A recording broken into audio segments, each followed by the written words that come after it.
Thank you so much. All right, everybody. This quarter, we're going to rock and roll and just really go into transportation. This is deep level nerdiness. So if you're a history nerd, you're in the right place. If you like cars or walking or wagons or any kinds of modes of transportation, this could be interesting to you. And there's lots of old pictures. So I'm trying to combine the best of all the worlds. Before I get going, just so you know, my name is Adam Fletcher Sassy, and for the past 15 years, I've been researching and writing the history of North Omaha, all of North Omaha, everywhere north of Dodge, all the way up to the Washington County line, east of 72nd Street, all the way over to the river. I include it all.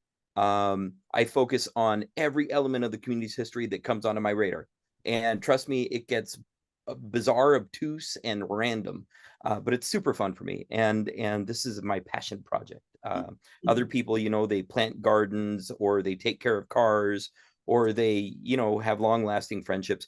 I have studied history instead because I'm a dork and that's what North High did to me. So I love it.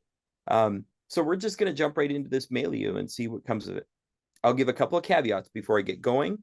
I'm going to try to talk slow to make sure that people understand me. If I get going too fast, I'll try to catch myself and slow down. Again, it's an exciting thing for me, so I just kind of go. Another thing is that we're going to make this recording available online, so you'll be able to watch it again if you're so inclined, or share it with other people if you want to. All of the photos here I have collected from random sources. I'm not going to share my sources in this presentation. If you want to see more, check out the website. You got to look at northomahahistory.com. If you've never looked before, guys, there are more than 600 articles that I've written there related to the community's history. People, places, events.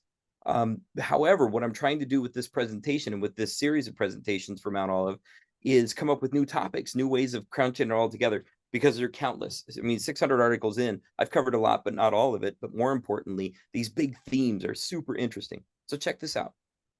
Planes, trains, and automobiles. It all began with the maps. Long before any Omaha ever existed, people were drawing maps of the region. They were trying to figure out how to get here, how to get through here, how to stay here, the whole 9 yards, and really make Nebraska exist, make Omaha exist. The first mention of Omaha on a map came in 1854. That's when real estate speculators who lived in Council Bluffs put a pin on it and said, this is where we're going to build a little city.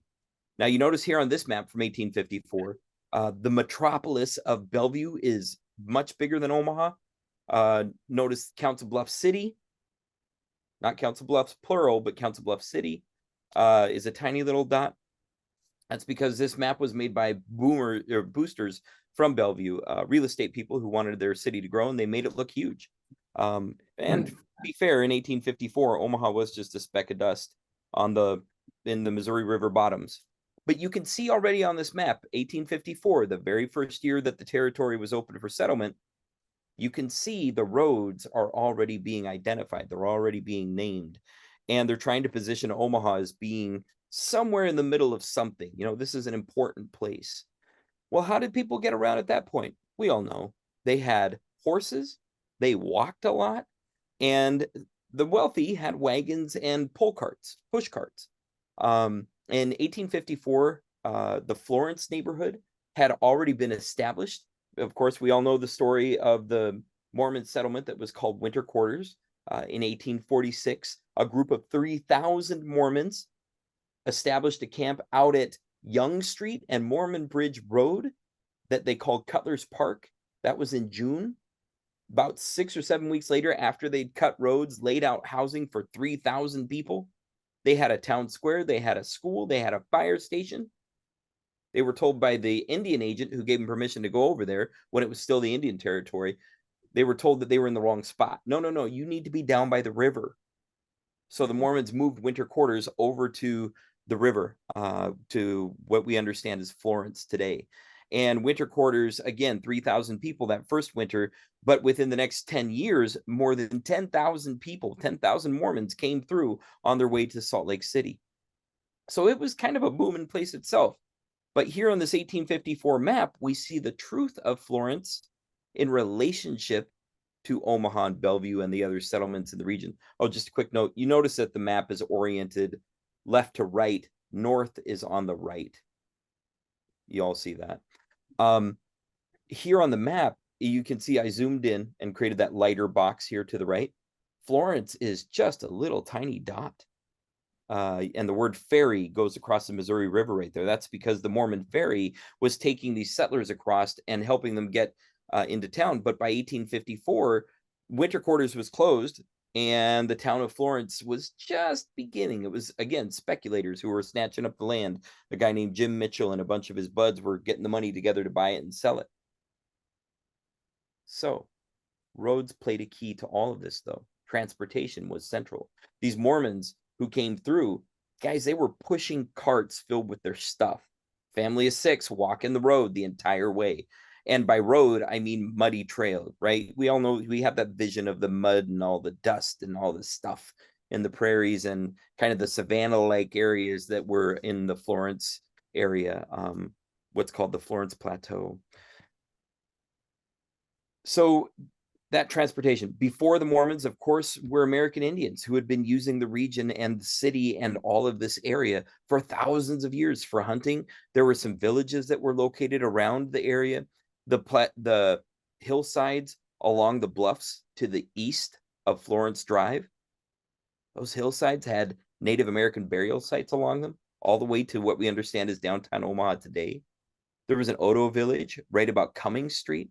So people were using roads and trails to connect all of that for thousands of years before the Mormons ever came. Then the Mormons came, and then the trail really opened up.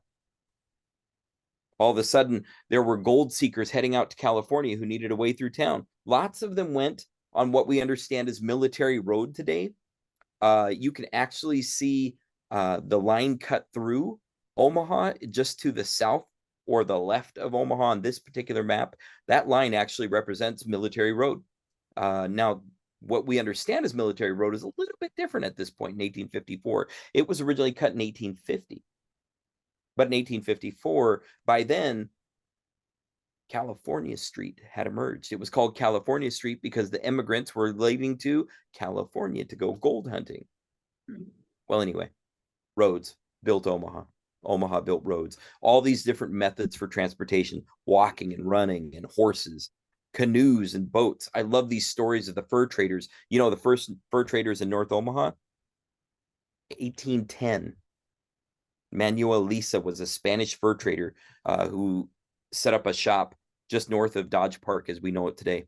1824, Jean Cabinet, he was a French Quebecois fur trader who came out of St. Louis and established a post at Ponca Creek and the Missouri River, right at the confluence of the two.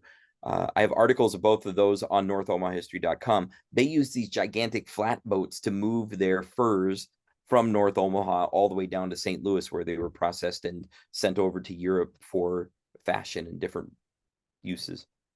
Those big flatboats were, of course, provided by canoes from the tribes and the different fur traders and trappers who ran up and down the Missouri River, the Elkhorn River, the Platte River, and lots of the other tributaries that flow into the North Omaha region. Wagons came with the Mormons, and then dun, dun, dun, the railroad. We're going to get into the details of a lot more of the rest of these in the rest of the presentation, but note here that I've said the methods for transportation include railroads, bicycles, streetcars, cars, airplanes, and buses. Now, before I flip to the next slide, this is a test for all of you. Somebody name this street. Does anybody recognize this image? You'd have to know the history pictures in order to know what this is, because there's one landmark here, but you would, again, need to know to look for it. Anybody got any ideas? Here's a hint. Lots of you probably drove on it to church today. Yeah, no, north of state. Looking north. State. All of that's correct. This is, it used to be called Main Street. And to your left here, behind those trees, is the Florence Bank. Who'd have thunk it? Right there. Good to go. So the story continues. There was lots of different, I didn't know what to call these, paths for transportation. They're not modes, but anyway, lots of different ways that transportation happened, right? We had paths and roads. We had trails and tracks. We had rivers, lakes, and creeks, right? We don't really think of rivers, lakes, and creeks as being paths of transportation, but really the Missouri River was equivalent to an interstate highway before the 1840s. I mean, it was busy. It moved people and things up and down that river constantly, way up to Montana, not just from Sioux Falls or Sioux City, but way up to Montana and down, all the way through to St. Louis. Highways. Now, when you and I think of highways, of course, we're thinking about I-680, or we're thinking about maybe about the Sorensen Parkway. But back then, there was a highway, and in the 1860s, the federal government paid for a highway to travel from Omaha to Blair, and that highway became called the Blair Low Road. That's right, the River Road, J.J. Pershing Drive, was built out originally in the 1860s, and it was called a highway. It was the North-South Highway. Railroad and streetcar tracks all over the city. Wonderful stories. We're going to get into just a few of them. Bridges, trestles, and tunnels all over North Omaha. Bridges all over North Omaha, trestles. The elusive North Omaha Tunnel. Dun, dun, dun. We'll see if we get there in this presentation. Streets, avenues, etc. All those things, you know, boulevards and ways and yada, yada. Interstates, parkways, etc. The expressway, the drives. And then, of course, airports. Not just one. If you're getting ready for the story of Eppley, forget about it. I might touch base on that, but really, I'm going to tell you about 2 other airports in North Omaha, and not the North Omaha Airport. I won't even mention it again. I'm pretty exciting this way. Finally, a river port, where I should have included the story of 2 or 3. We'll see if we get there. So this is the other thing about this presentation. We're done in about 45 minutes. It's going to go really fast. You're not going to hear everything that you want to. Please send me questions. I'm going to do a Q&A at the end, so you'll have a few minutes to ask. But let's just jump in here and see what else comes out. I want to really quick say that there were lots of reasons for transportation in North Omaha. Commerce and the economy. These are the reasons for transportation everywhere. Commerce and the economy. That's really why Florence was founded in the first place, and North Omaha was founded in the first place. It wasn't because it was a lovely place to be. It wasn't because it just made sense. It's because people were going to make money. And if they were going to make money, they were going to make it off of real estate, or they were going to make it off of industry, or they were going to make it off of etc. But somebody was making money. That's why North Omaha came to be. That's why every city comes to be to some extent. Residents, reason for transportation. Residents need to get around. Everyday people like you and I. Tourists. Believe it or not, there's tourism in North Omaha, even if it's not talked about or celebrated. Maybe some of you make a living this way, but there's tourism in North Omaha, and that's one of the reasons for transportation in our community. The industry of North Omaha, which has varied over the years, but there's definitely been there. Oh, and politics. Let's not forget politics. It's still at work. You'll see right here my homage to the Florence Main Street. I put together an article all about it, featuring each of the buildings, but also talking about the transportation history, because it was really important to Florence. Bonus question. Can anybody name the year that the streetcar went into Florence for the first time? Speak loud. No. Nobody answered. 1906. 1906, the first streetcar shot up into Florence. It went all the way to Forest Lawn Drive, Florence Lawn Avenue, then took a left, and then went to the cemetery. Bum, bum, bum. Oh. Now, there's been a lot of changes in North Omaha's transportation over the decades. And we're talking about 1854 onwards now. Technology has driven these changes. The purpose and the function of the transportation has driven these changes. Ability has driven these changes. Population and politics, and race and economics. They've all affected transportation in North Omaha and the reasons for it to change. In this photo right here, there's 2 photos. They both actually show the same thing, but in 2 different views. In the top photo on the left, you'll see 2 bridges crossing a body of water. Can anybody name that body of water? Missouri River. Yeah, Carter Lake. Yeah, that's Carter Lake in the middle.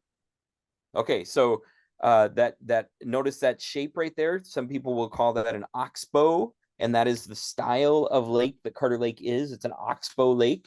At one point, Carter Lake was part of the Missouri River.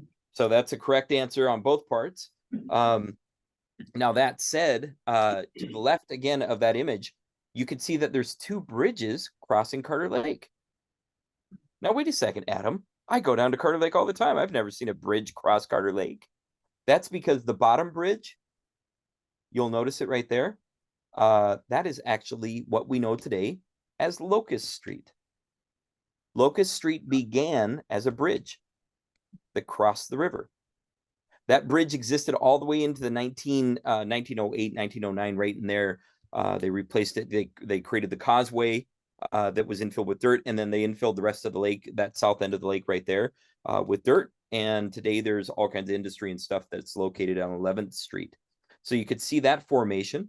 And then just north of the Locust Street Bridge is the elusive Ames Avenue Bridge. Dun, dun, dun. At one point, the Illinois Central Railroad ran a bridge across Carter Lake, and it was called the Ames Avenue Bridge. If you're so inclined, you can learn about that more on NorthOmahaHistory.com. This guy, I tell you, he's all about that website. It's just so exciting to me, and I geek out on this stuff for hours on end, and this is my excuse, is to share it all with you. Now, in the bottom right-hand corner, this is another view of the Ames Avenue Bridge. You'll see that the railroad, of course, led right to it. Off to the left, not a great, clear, big picture, but you get the idea. Off to the left of that same image, where the railroad track is leading straight up, to the left, you'll see trains parked right there. They are going to a roundhouse.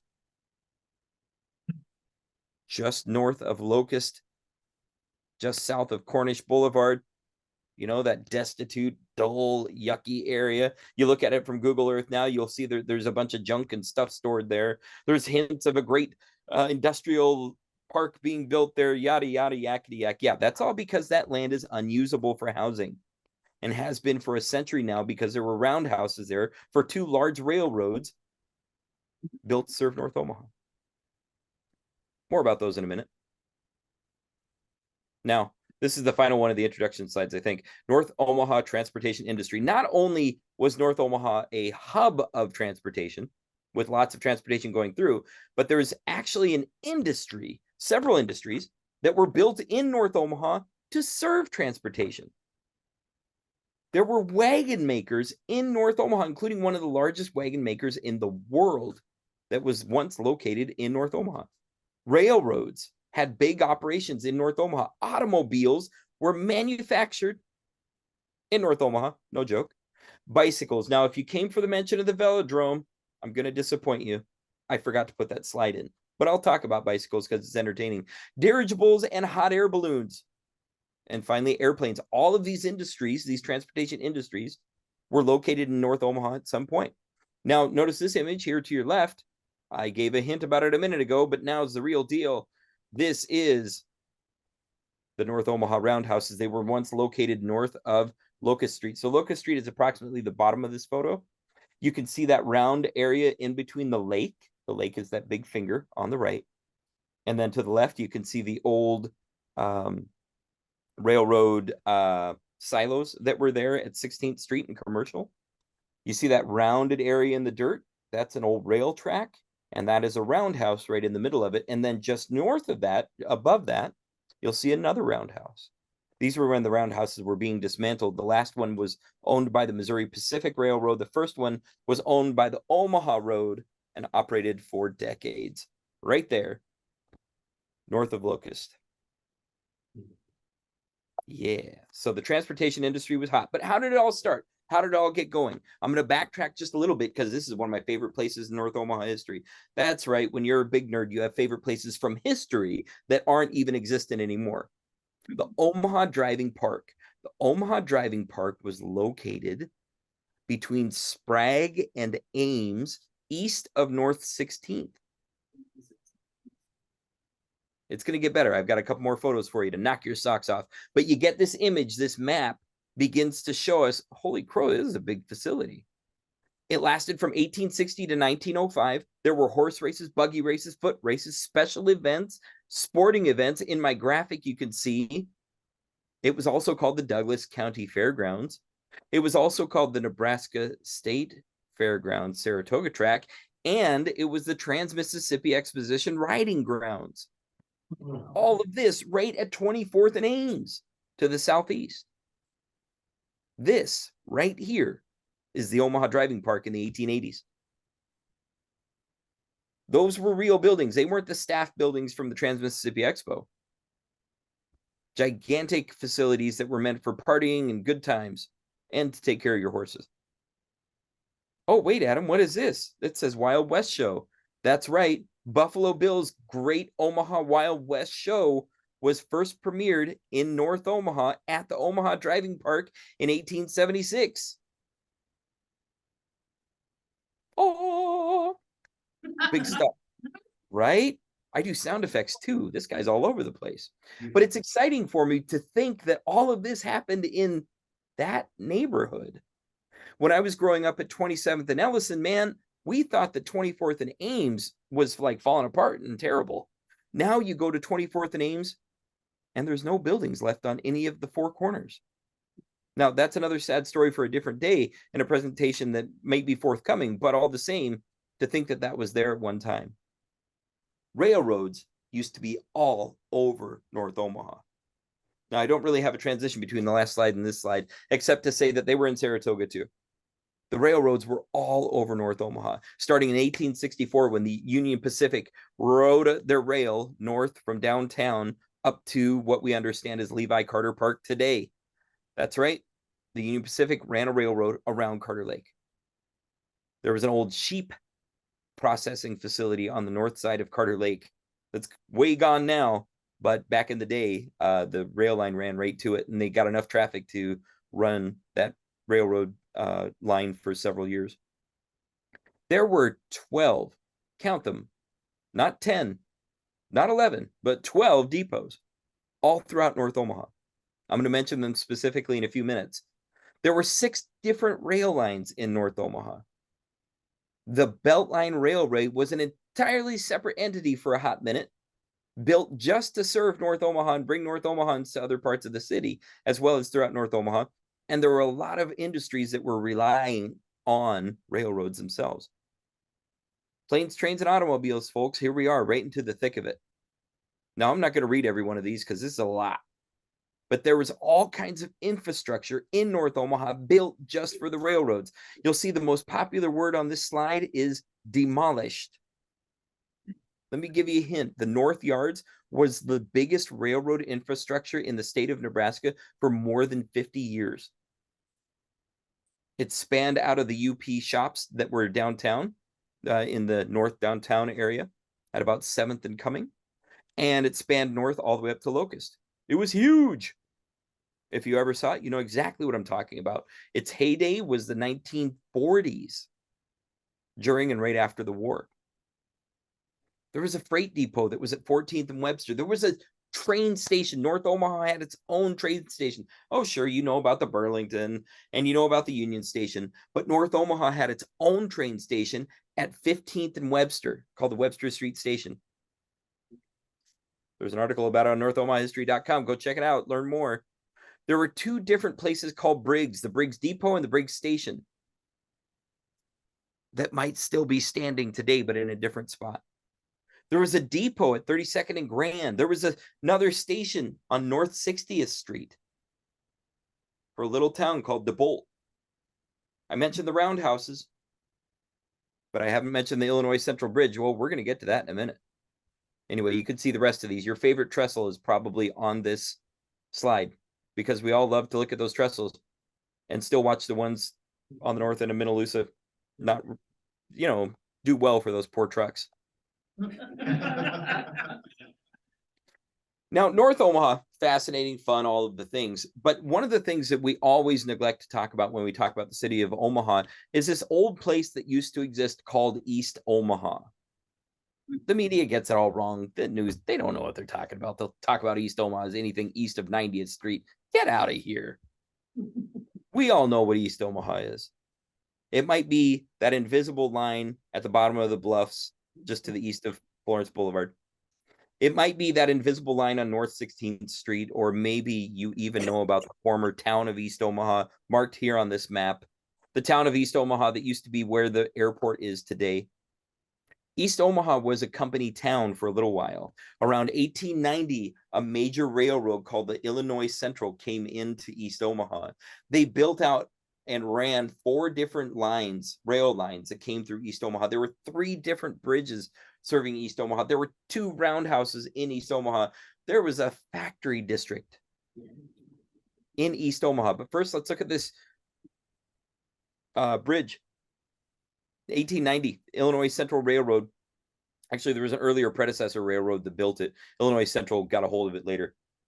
You can see on the right, this was the conceptual drawing for what the bridge was actually supposed to do.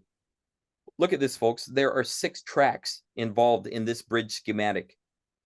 From the left, you'll see pedestrians, and then you'll see a streetcar. Now, that's a narrow gauge streetcar separate from the next image. It's a train. The next image, that is a wide gauge streetcar. 2 different types of streetcar, one electric, the other one horse-drawn. Then to your right is a wagon, and then more pedestrians. Now, what would have possessed any speculator to put that kind of traffic holder from that side of the Iowa side of the river over to East Omaha? It was all real estate speculation and the idea that they were going to make a lot of money by moving people back and forth on this bridge. You can see on the left a beautiful image of the bridge from the 1950s when it was still active.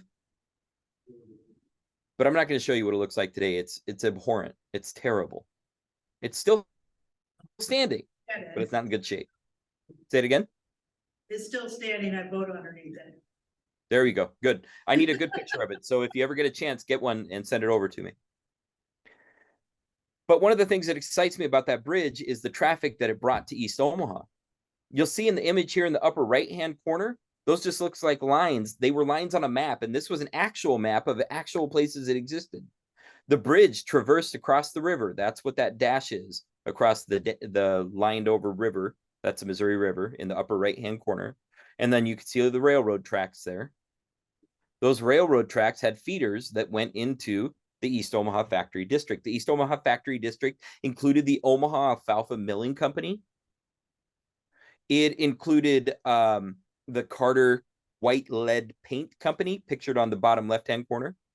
And then in the upper left-hand corner, it included the Omaha Box Company. Hey, wait a second, Adam. Didn't they just renovate that building? That's right, ladies and gentlemen. If you want to go see 1890s East Omaha Factory District evidence, go down to the county jail that's down just south of the airport. Look for an old big warehouse structure, factory structure, and that's the old Omaha Box Factory. They've renovated it and updated it, and it looks really cool. They took all the bad paint off of it. It's something to look at. It's really something to see. But that's from that factory district, and that was established because of transportation. Now, I'd be remiss if I didn't add the fun part about transportation in North Omaha. Oh, yes. A New York Times headline feature from September 2nd, 1917, showing the Fort Omaha Balloon School. This structure, those balloons, and this photo were all located at Fort Omaha during World War I. World War I brought the largest training facility for hot air balloons to North Omaha, where it existed just for 2 years, but it still existed. Before that, it was active from 1904 to 1913, and that's when dirigibles were being tested by the U.S. Army. It was cutting-edge technology, and it was right in North Omaha. More than 1,000 pilots and support staff were trained there by the U.S. Army Signal Corps.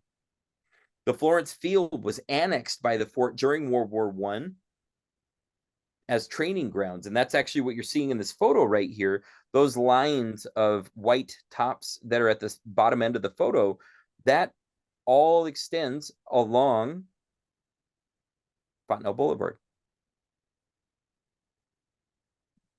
All of those are tents for Signal Corps soldiers.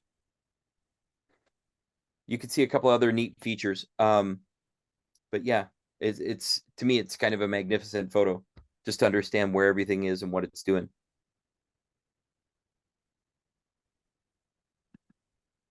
In 1910, the very first airplane flew in Omaha. It was flown by Glenn Curtis. You might be familiar with his name. Curtiss Aviation ended up making some of the greatest technological leaps in airlines.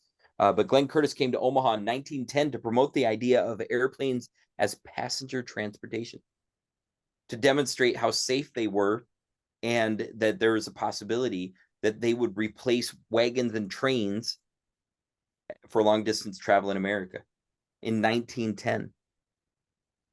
I think you'd be pretty happy 113 years later how far we've come with air transportation. But at this point, he was landing his plane in an airfield at 45th and Military. If you're so inclined, go look at it today. You know where the military theater is. This airfield was located just to the west of Military Theater. The first airplane in Omaha. Now, that doesn't mean that it was the only airfield in North Omaha, because the second one started in 1921. And it was located at North 16th and Reed Street. Guys, it went from Reed all the way to the river. It was located on the Spangard Dairy Farm. Spangard was an old, the Scandinavians and their dairy farms. He had a big operation right there. And he leased out part of it to promote aviation. He was into it. He thought it was great. A guy came and offered him some money, and he did it. It was a private airfield. It only ran for a couple of years. And during that time, it was turned over like 3 or 4 times between different people for different things. But 1921, it was established in the first place to support the Pulitzer Air Flight Contest. It was a national contest that brought aviators from all across the United States to Omaha, to North Omaha, so they could fly their planes long before Eppley ever existed. The Pulitzer Flying Field became the Steele Flying Field, eventually was home to the Pioneer Aircraft Company School of Flying.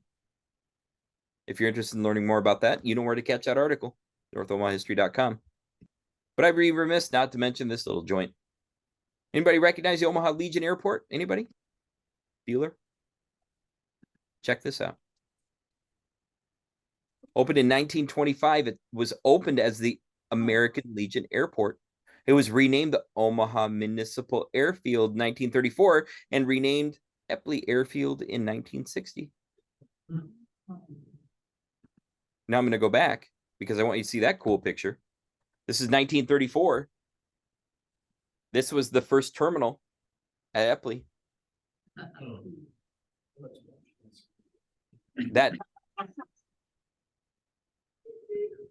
The location of this structure today is on the backside of the airport along the drive right there.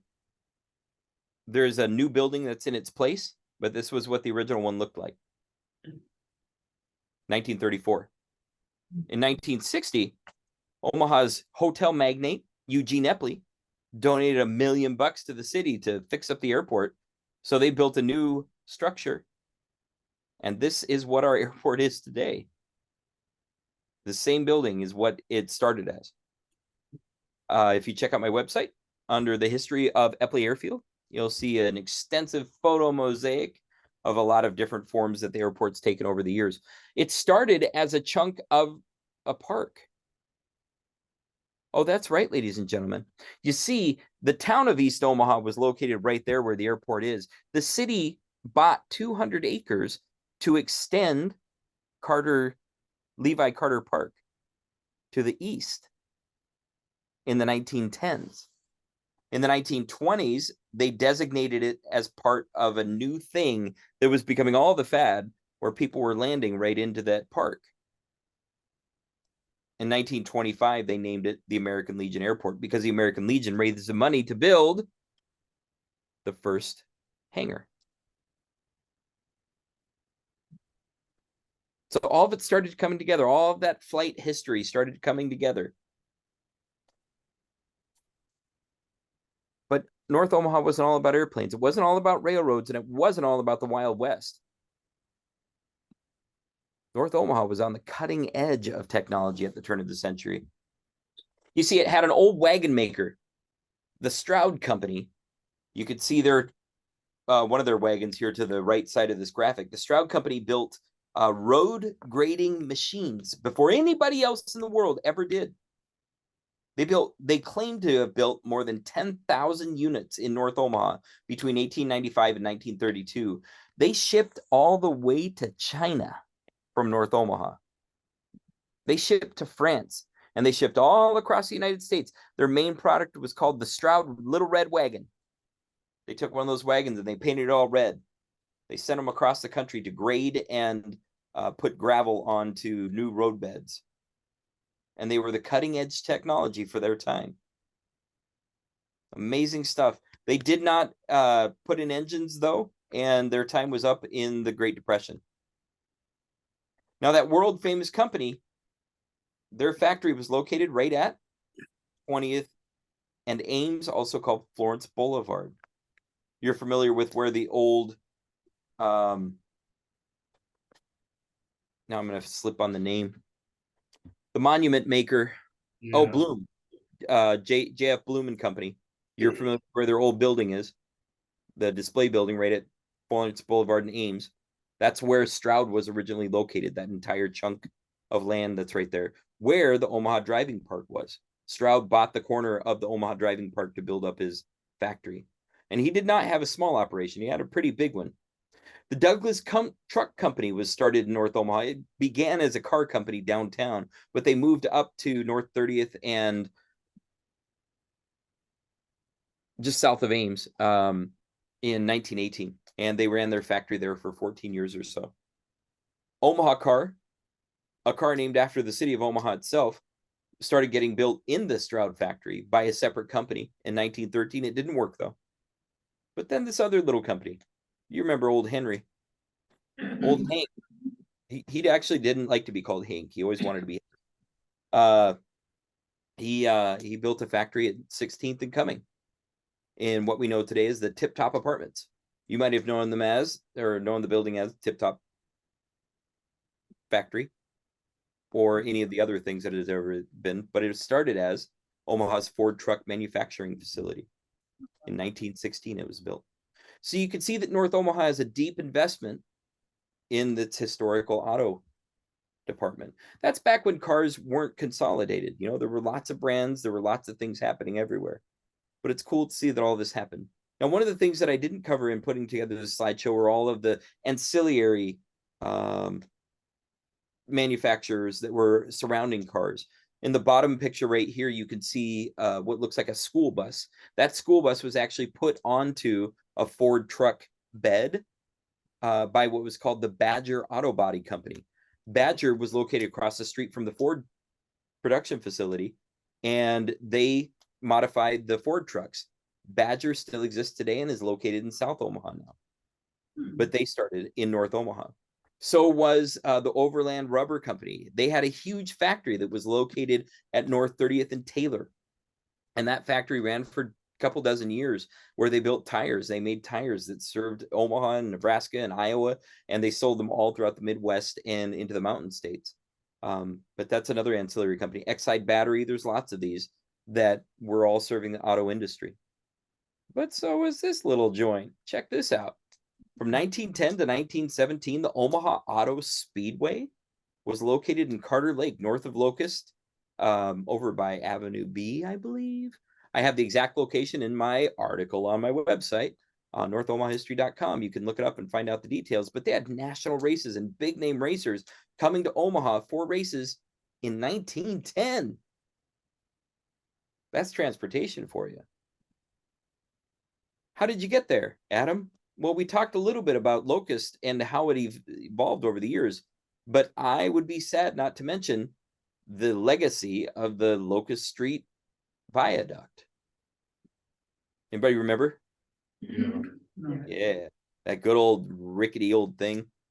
Came down in the 80s when a train ran into it, but for a century not a whole century, but for several decades, 7 decades before that, the Locust Street Viaduct connected North 16th Street down into Carter Lake, carried people to the Omaha Auto Speedway, carried them over the railroad tracks that I mentioned earlier. To the left of this picture would have been those roundhouses that I talked about. To the right of this picture would have been the North Yards.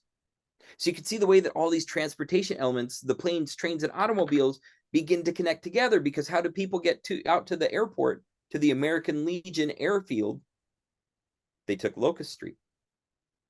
So they went over the bridge in their car, over the railroads on the bridge, down the street towards the airplane, but they might have passed the speedway along the way. But here's one of the most popular memories that people have in North Omaha's transportation history: the streetcar. All right, show of hands. Did anybody actually ride the streetcars? Who's in the room? Not here. Nobody? Two. Okay, so you all need to connect with those folks and hear real stories, because I have no real stories, of course. Streetcars stopped running in Omaha in 1955. But before then, North Omaha was swamped with streetcars. They were everywhere, necessarily so, because they took people to and from. Now, wait a second, Adam. You said streetcars, but then you showed us this picture. What are we looking at? Well, first thing. All right, there we go. Anybody know what we're looking at? All right, if you're following me on Facebook, you can check out the North Omaha History Facebook page. You'll know that I featured this picture because this is the old caretaker's house, the original caretaker's house at Forest Lawn. What you're looking at is Forest Lawn Avenue, leading right into the cemetery. Now, wait a second, Adam. What does this have to do with streetcars, you ask? Yeah.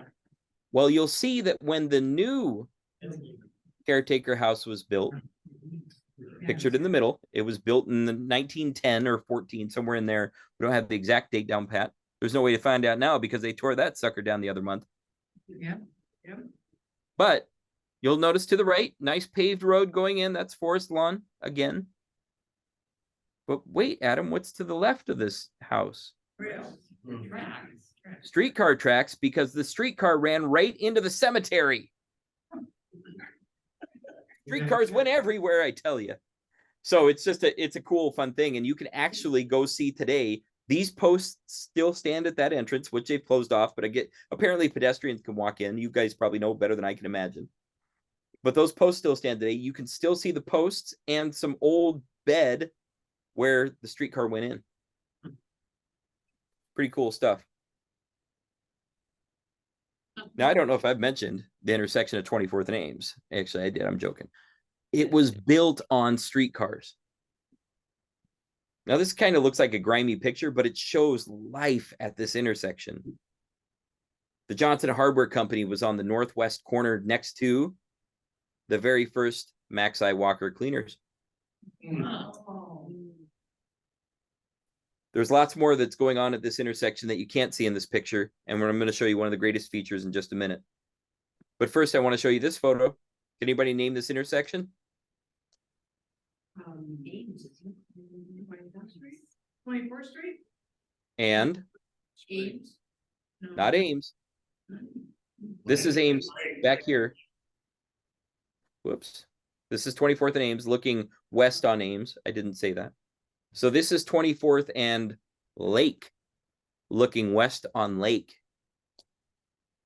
Today, if you stood in the intersection, you will see one of these buildings still standing. Off to the right, you'll see 1, 2, 3, 4, 5 buildings up from the corner is the Elks Hall, and that's still standing today. It was built as the Columbus Hall. But the big picture that I want to point out here is the same thing from the 24th and Ames photo. Look above the street. The wires. Look on the street. That's all streetcar infrastructure. Wires everywhere, tracks everywhere. We look at this photo, wires everywhere, tracks everywhere. Streetcars did everything in North Omaha for more than 50 years. They took people everywhere to do all the things. But I'd be, again, remiss if I didn't mention these big three elements, because we don't see them anymore. They're all gone. This was major infrastructure in North Omaha. Each one of these buildings. In the upper right-hand corner, it's the old Omaha Street Railway Company barn that was at 20th and Nicholas. They just tore this down in 2017. You all might have known it as Micklin Hardware. Oh, no. The old Micklin Hardware building was built as the Omaha Street Railway Company barn in 1882. By the time that it was demolished, it had lost all the cool features on top that you see and kind of all the fanciness of it, but it was still the original building. Right below it was the Omaha and Council Bluffs Street Railway Company streetcar barn at 26th and Lake. This building was just torn down in 2018 by the city of Omaha that used it for city maintenance purposes. And then in the upper left-hand corner, can anybody recognize that? That was the old Omaha and Council Bluffs Street Railway Company barn at 24th and Ames that stood there until 1988 when it was burned down in a fire. You know, those convenient fires that burn in North Omaha sometimes. Okay, so when we think about that, then the reason to show all of that is to help say the street railway built North Omaha, but the street railways, the streetcar companies weren't the only ones. Another one was the Beltline Railway. At one point,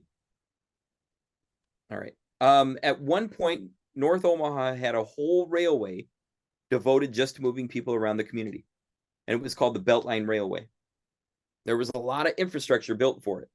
It opened up in 1887.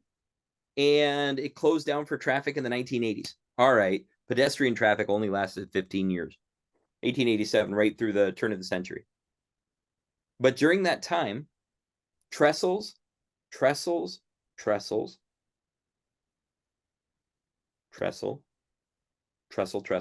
and a roundhouse to boot. The Beltline Railway was owned by the Missouri Pacific, and they had all this stuff.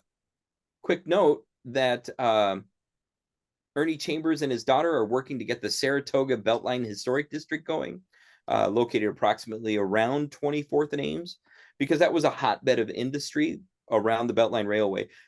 The Beltline Railway was built for pedestrians.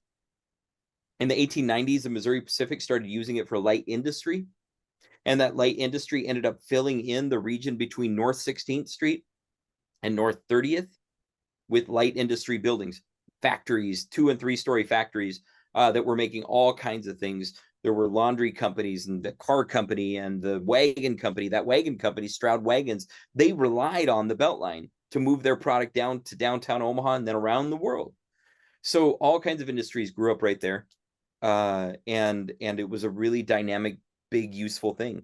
It lasted into the 1980s, the Missouri Pacific running the Beltline for industry. Now, one of the interesting artifacts that still stands today, at one point, there were at least 5 small depots around North Omaha, just for the Beltline. There were other depots, but just for the Beltline, you had a depot at 22nd and Ames. You had a depot at 30th and Taylor, just about. You had a depot at 40th and Lake Street. Wait a second, Adam, I recognize that building. That's on Lake, right around 40th Street. Well, that's right, ladies and gentlemen. If you recognize that building, that's because it might be 130 years old. It might be a remnant of the original Beltline Railway. The only way to find that out is to get to know the owner and make friends. If any of you have any contacts, let me know. The Nicholas Street Depot was at 43rd and Nicholas, and the Walnut Hill Depot was at 42nd and Hamilton. All of these depots are demolished today, except maybe this one. Now, wait a second, Adam, what's left? You've talked about all this transportation stuff. What could possibly be left to cover? Well, let's not forget the construction site. Because if you were young Adam Fletcher Sassy in 1989, there was one place that you wanted to ride your dirt bike. And it was by going up 27th, across Fort, across Brown, over the hill, we called it, and onto the construction site. The construction site was this magical, mythical place that was filled with dirt and concrete pipes waiting to be installed and lots of quietness. And we rode dirt bikes through that like bandits, man. We had the whole thing going on. This is the intersection of Sorensen Parkway, the North Freeway, and the Abbott Expressway. Pictured in about 1990 something. But this is right after it was open for traffic. You can see all of the folly and wonder that is the area. To the right, I mean, there's just so much to see here, guys. You're probably familiar. You probably have an idea of what they demolished to put the North Freeway in. Basically, it was from North 27th Street to North 28th Street, from about Dodge Street all the way up to Saratoga Street. More than 2,000 houses, buildings, churches, businesses, schools were demolished to put in the North Freeway. Now we know that Sorensen's Parkway, this is before Sorensen was started. So you can see to the left how Sorensen does not exist at that intersection. To the right, you can see the connector that Storrs Expressway became when it connected down to Abbott. And you all know the impact of this. You've lived through it. And if you haven't lived through it, there's a lot to learn about it. And the people around you in this room right now can probably tell you a thing or two. But I also want to touch base on the Storrs Expressway. I have a history of North Freeway on the website. I have a history of the Sorensen Parkway on the website. So you can see all of this in written word with a lot of evidence, a lot of photos, and a lot of historical documentation that helps paint the picture. But basically, when Sorensen Parkway was put in, you could see the intersection right here where North Freeway came up and the proposed Storrs Expressway. This is before Sorensen was named that. It was still called the Northwest Connector. And the Northwest Connector ran along the CNW Railroad, Canadian Northwestern Railroad, that ran the same route as the Sorensen Parkway today, approximately. There was a little squabble over it at the Manual Medical Center on 72nd. They ended up working it out. But you all can see the dates, you can see the years, you can see all this information and more on the website at northomahahistory.com.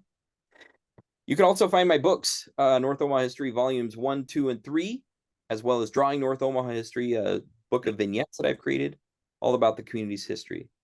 My name's Adam Fletcher Sassy, and that's a history of planes, trains, and automobiles, and more in North Omaha. Now, 2 bonus items. I told you that I left out the velodrome. I accidentally did that.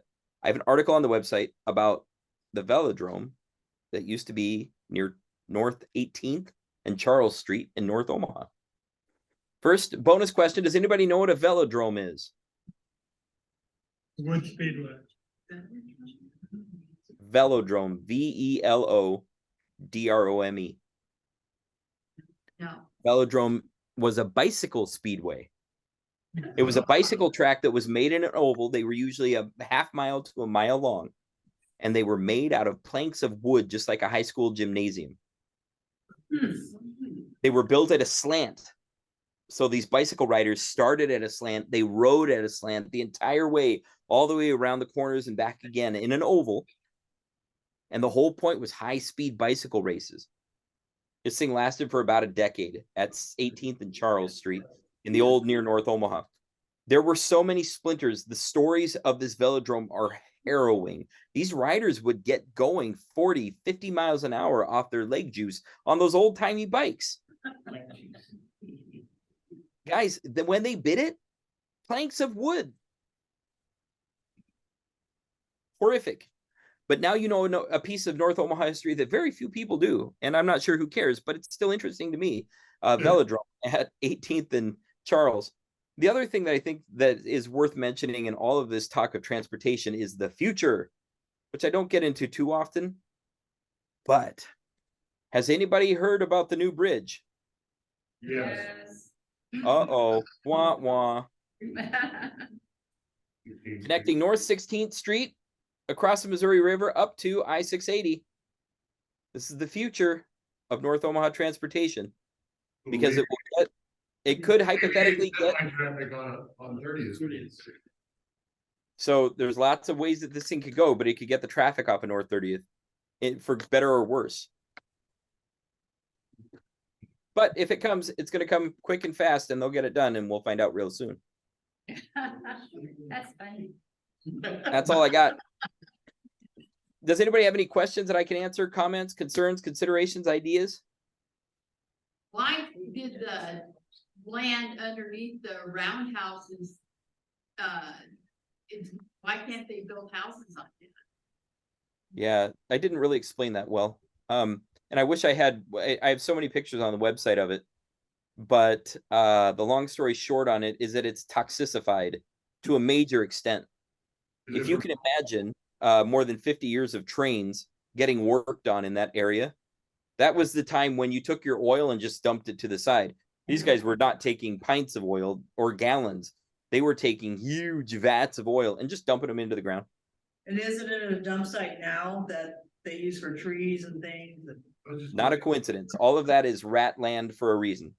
Is that right there on the corner of, Like, just like Locust and, going north? yeah, That's what I was thinking. Yeah. It's the same area. North of Locust, west of Carter Lake Drive.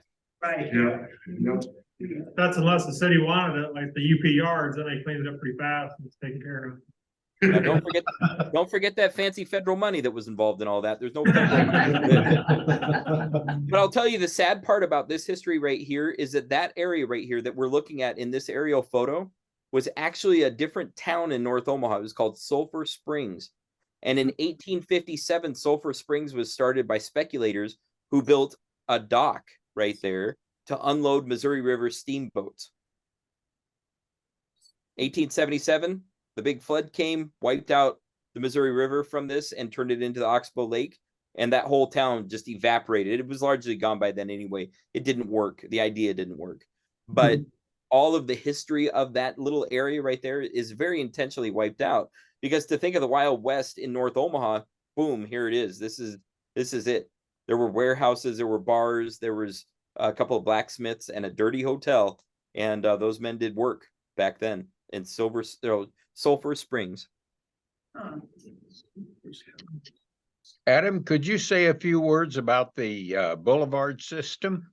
Oh man, and I'm sorry that I didn't. You know, we might have to do an entire presentation on that alone. The boulevard system gets me romantic and curious really quick. Be still my beating heart. So North Omaha is home to the best boulevards in Omaha.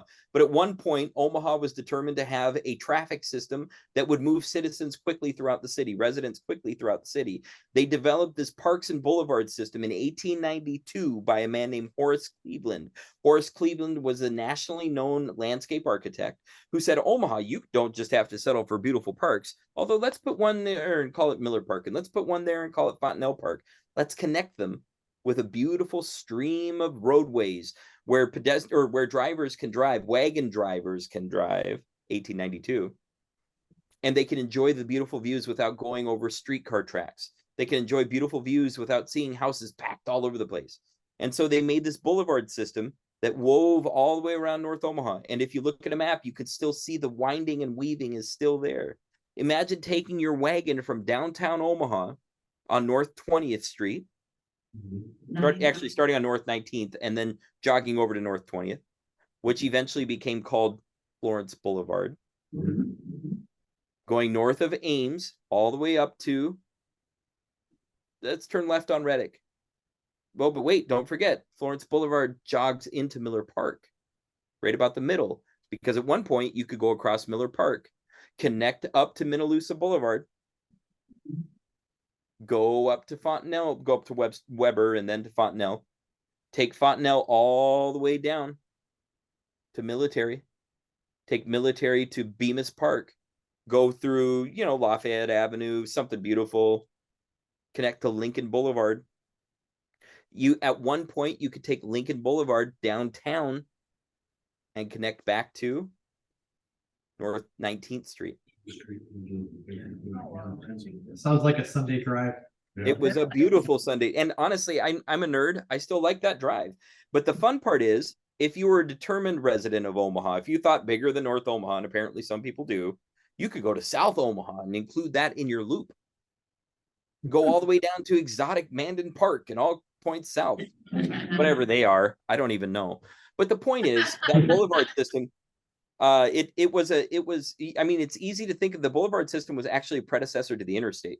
It was ideally the same purpose, except it came from the Victorian area when people still thought that driving should be wonderful and nice and beautiful with things to look at. So different time, different era, but definitely a beautiful feature. And it's on the National Register of Historic Places and should be fixed up, cleaned up, and made perfect in every way. Yeah. What else? Here's somewhere. Any other questions Where or? about was that ferry across the Missouri River and about when did it stop? You can look that up on NorthOmahaHistory.com. I have an article about the Florence Ferry. The Florence Ferry started in 1846. It was also called the North Mormon Ferry, and it ended in 1952. Anybody know why? Mormon Bridge. They built a little bridge that had been planned for 70 years before that. The Mormon Bridge was originally planned in the 1850s. Is the Mormon, And it was only put in the 1950s. Took a long time, but that took out the ferry. And so the history of the ferry is super important, though. I mean, it really was the way that people got from that era or from that area in Iowa over to North Omaha and vice versa. Dixie, did you? so the ferry was right where the bridge is. Did you hear that, Adam?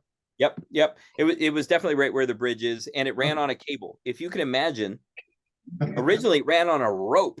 It was a float, and it floated on the rope and then on the cable with the current of the river to the other side.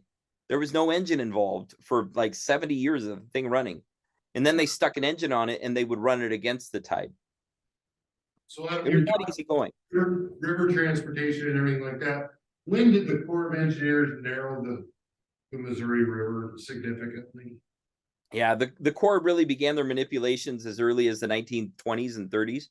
That's when the first diking went in East Omaha. And then there were some, they called them poor man dikes that the farmers in East Omaha had built in the 1890s and the 1910s, but they were just they didn't work. The Corps of Engineers really got involved in the 1920s and 30s.